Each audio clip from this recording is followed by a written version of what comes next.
is a Makita vacuum cleaner. It's Makita DCL 280F. It's modified. It was vacuum cleaner before. Now it's a blower or a compressor for this spray paint gun. This originally from Paint Zoom, I think, and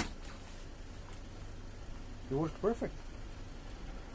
So now Makita has cordless accu compressor for spraying with this spray gun.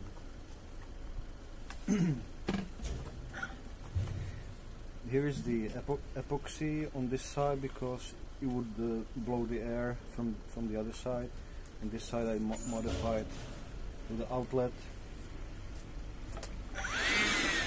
Kind of simple. So you hang it like this, you work, you don't have a cord, you know, around you.